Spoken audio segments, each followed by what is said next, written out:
ìbà lọ́wọ́ akọ́dá ayé ọba ṣẹ̀dá ọ̀run ọlọ́run gbogbo ẹran ara. Kogi State tún ti yẹ ẹjẹ́ lọ ẹ̀yin olólùfẹ́ mi.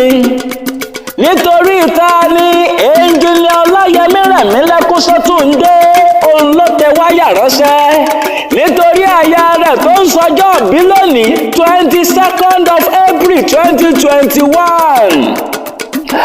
Ọlọ́ládé Mercy Adédoyin Sọ́túndé, ìyá Ọlákànmí, ìyá ire olúwa, mọ̀ gbọ́ bí mo ṣe ń kí orírun bàbá rẹ̀.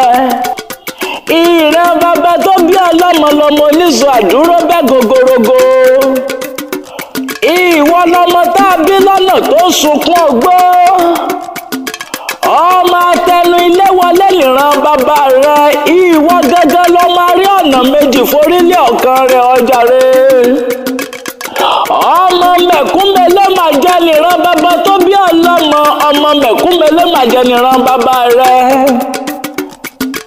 Ọkọ rẹ̀ ẹnjìnìà Ọláyẹmí Rẹ̀mílẹ́kún ló ní kí n kì ọ́ korírun bàbá rẹ̀, má jẹ́ kó yà ọ́ lẹ́nu, má jẹ́ kó jọ ọ́ lójú ọjà rẹ̀.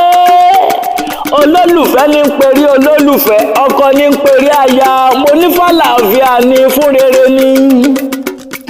Ẹnjìnìà Ọláyẹmí okú ìfẹ́, okú ìtọ́jú aya rẹ̀.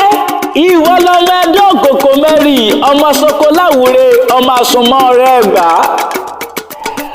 Ó ní kí n kí ọ pé okú ìtọ́jú ìwọ lè jìká bó jẹ́ ká sọ ọ́ yẹ̀ lọ́rùn ohun. Okú ìtọ́jú okú àdúrótì. Ó ní kí n sọ fún ọ wípé igba ọdún kan wàá fọwọ́ pawú, wàá fèrègì jẹ nǹkan tó dáa. Àdúrà tèmi náà ní fún ọ wípé ikú dẹ̀tì lọ́dẹ̀dẹ̀ rẹ, àrùn dẹ̀tì lọ́dẹ̀dẹ̀ rẹ, ìfòòró dẹ̀tì lọ́dẹ̀dẹ̀ rẹ.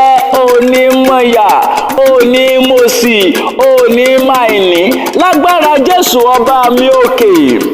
Tó bá wá ń bi iye pẹ̀tà ló ń koríkì orírun bàbá rẹ̀ kíkankíkan bá mi sọ fún wọn.